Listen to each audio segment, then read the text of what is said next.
The first question I usually get from a new client is, do I have a case? And what I explain to them, there are three things you look to in order to determine if you do have a case. The first thing is someone responsible?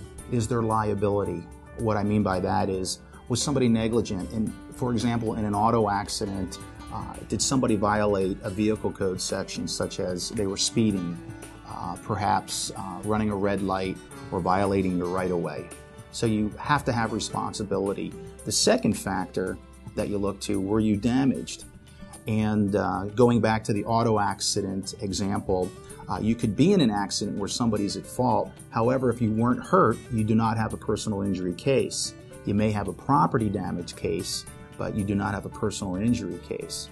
And the third and perhaps most difficult factor we look to is there a source of recovery?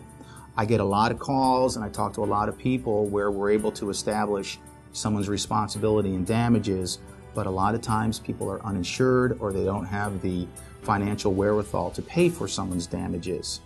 So the best example I can give you where we had that issue was an auto accident. A young man, drunk driving, struck my client, and he was uninsured.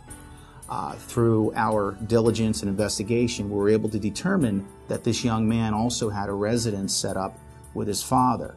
His mother and father were separated, but he also lived part-time with his father. So under insurance law, he was considered a resident relative, therefore covered under that policy.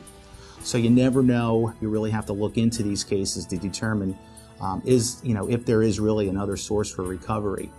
I can give you more examples, but if you do have a question and you're not sure if you have a case, feel free to give me a call. It doesn't cost anything. I can sit down with you. We can go through these factors and determine if you do have a case.